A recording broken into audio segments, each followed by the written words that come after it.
La relación de John Connor con su madre Sarah es el núcleo emocional de este análisis, porque no vemos la típica madre protectora y cálida. Más bien, vemos a una madre consumida por la misión de preparar a su hijo para un futuro apocalíptico, una figura que, por necesidad, puede resultar distante y poco afectuosa para John. Y es posible que esta dinámica pueda hacer que se identifiquen algunas personas que crecieron con madres emocionalmente distantes. Así que todo esto lo vamos a ir analizando a lo largo de este video. Soy Gabriel Martínez, psicólogo clínico, y para entender bien este tema, en este video empezaremos analizando la personalidad de Sarah Connor y cómo esto puede influir en la manera de brindar amor a su hijo. También abordaremos los posibles síntomas del estrés postraumático de Sarah Connor. Y por último, abordaremos cómo John Connor experimenta un gran cambio de paradigma cuando se da cuenta de que las advertencias de su madre sobre el futuro eran ciertas. Comencemos entonces analizando la personalidad de Sarah Connor, que a diferencia de la joven camarera que vimos en Terminator 1, ahora vemos a una guerrera consumida por su misión, y su personalidad parece dominada por rasgos muy analíticos y pensantes. Este tipo de personalidades son personas con una fuerte inclinación hacia lo analítico, y su pensamiento tiende a procesar el mundo a través de la lógica y la estrategia. Así que son individuos muy racionales que a menudo necesitan un plan, especialmente bajo condiciones de estrés extremo o amenaza constante. Una manifestación particularmente interesante de este tipo de personalidad y crucial para entender su dinámica con John es cómo pueden mostrar amor o preocupación a través de la evaluación. Para algunas personas con este perfil, el afecto no se expresa necesariamente mediante la calidez verbal o el contacto físico, sino a través de un enfoque en la competencia y la preparación del ser querido. Es decir, pueden expresar su amor mediante la crítica constructiva, aunque a veces pueda percibirse como dura, o mediante la evaluación constante del progreso o la insistencia ante la disciplina y la mejora.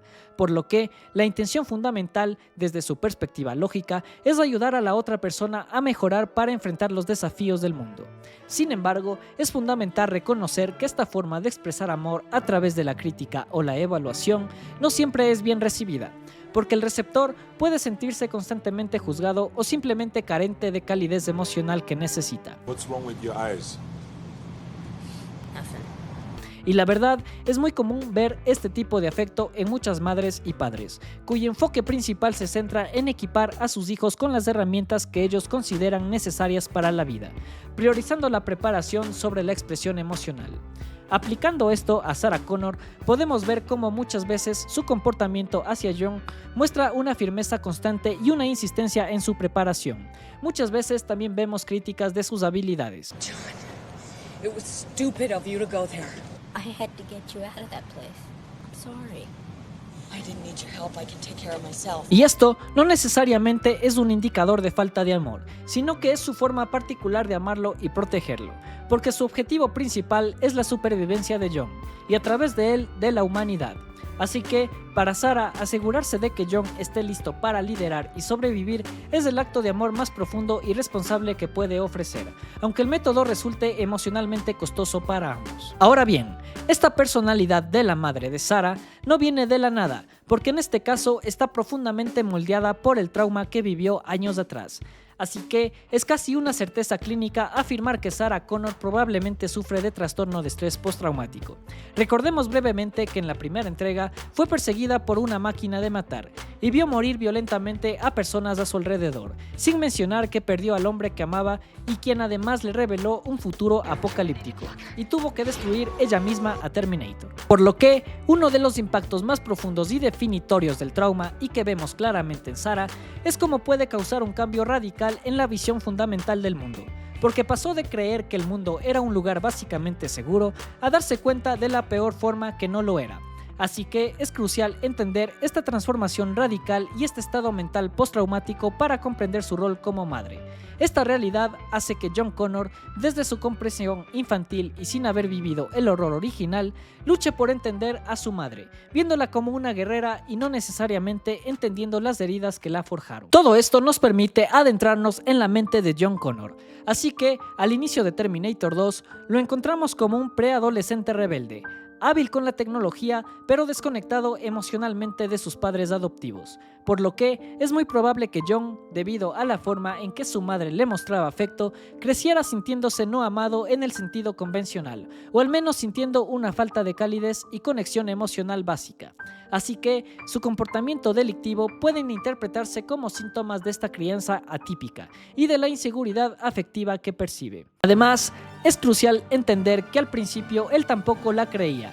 A pesar del entrenamiento y las advertencias, la narrativa que Sarah le presentaba sobre máquinas asesinas del futuro era tan extremas que para un niño intentando encajar en el mundo normal, resultaba más fácil pensar que ella estaba loca, como lo hacían todos los demás. Sin embargo, John Connor experimenta un gran cambio de paradigma a su visión del mundo, cuando se da cuenta de que las advertencias de su madre sobre el futuro eran ciertas. Este tipo de cambios de paradigma respecto a nuestros padres, en este tipo de contextos, es a largo plazo positivo, porque permite que en este caso John pueda empezar a comprender que la dureza de su madre y su rígida postura no eran actos de crueldad o desequilibrio mental per se, sino respuestas a un peligro real y a una carga de conocimiento casi insoportable. Así que esta nueva perspectiva abre la puerta a la empatía y a entender el sufrimiento de su madre, lo que le permite darle un significado diferente a su propia infancia. Este proceso de recontextualización que vive John al darse cuenta de la verdad detrás del comportamiento extremo de su madre subraya la importancia de no lanzarnos a interpretar intenciones a las acciones de los demás de forma automática, porque casi siempre observamos cómo actúa alguien y casi instantáneamente asumimos que comprendemos por qué lo hace, proyectando nuestras propias interpretaciones y experiencias pasadas. Sin embargo, la realidad es que no siempre sabemos, y de hecho casi nunca sabemos con total certeza, cuáles son los verdaderos motivos de la otra persona. Ahora bien, una escena muy interesante de analizar es cuando ocurre el rescate de Sarah del hospital psiquiátrico, y es que, justamente después de liberarla, John podría esperarse un momento de alivio compartido o de reencuentro emocional con su madre. De hecho, vemos cómo él piensa que Sarah le va a dar un abrazo, pero se da cuenta que ella solamente estaba verificando que a él no le haya pasado nada. Y además de eso, Sarah lo regaña severamente por haberse arriesgado e incluso le dice que ella no necesitaba de su ayuda. Y la verdad, esta reacción, aunque pueda parecer cruel, es una manifestación directa del estado de Sarah, porque su posible TPT y su mentalidad de supervivencia constante están en un pico alto tras la tensión del escape, y evidentemente para John esta interacción es sin duda dolorosa. Dicho eso, la dinámica entre John y Sarah nos permite observar patrones constantes de un apego inseguro. Y aquí debemos entender que un apego seguro se desarrolla cuando un niño percibe a sus cuidadores como figuras disponibles, sensibles y protectoras. Y cuando esta percepción falla, como parece ser el caso de John, pueden desarrollarse patrones de apego inseguro, donde la persona puede experimentar síntomas ansiosos, de evitación o una búsqueda constante y a menudo frustrada de validación. Una consecuencia directa de esta dinámica es que John está buscando una figura paterna en su vida, porque de cierto modo busca llenar ese vacío emocional que le falta. Además, es importante entender que, como hemos visto, Sarah Connor tiene una manera particular de demostrar a su hijo, y aparte de la importancia de poder comprender a su madre y tener una empatía hacia ella, también es importante comprender que hay cosas en la vida que simplemente no se pueden controlar, como puede ser la manera particular de brindar amor de Sarah. Y este es un componente clave de la aceptación radical, que se caracteriza en aprender a diferenciar entre aquello sobre lo que tenemos control y aquello sobre lo que no tenemos control. Por lo que, aceptar radicalmente el trauma de Sarah o la realidad del futuro para John no significa que les guste, sino que dejan de gastar energía en negar o luchar contra el hecho de que existe, para poder actuar de manera más efectiva dentro de esa realidad. Ahora bien, la realidad es que las dinámicas psicológicas que observamos en personajes como Sarah y John reflejan una verdad humana universal, y es que todos tenemos en mayor o menor medida algún tipo de carencia emocional, porque nadie tiene una historia de vida perfecta, ni una psique completamente libre de conflictos o vulnerabilidades. Y si bien analizar estos temas a través de personajes de ficción como hacemos aquí es una herramienta valiosa para la autoconciencia y la comprensión, pero también es fundamental señalar que cuando estas carencias o las secuelas de un trauma afectan de manera significativa nuestra propia vida cotidiana, es mejor y más recomendable abordarlo con un profesional. Reconocer estas dimensiones psicológicas tanto en la historia que nos cuenta el cine como en nuestra propia realidad nos permite tener una mirada más compasiva, informada y responsable hacia nosotros mismos y hacia los demás. Dicho eso, si te gustó este análisis, te recomiendo ver el análisis de Coco, donde abordamos el tema del trauma transgeneracional y vemos cómo los traumas familiares pueden heredarse de generación en generación.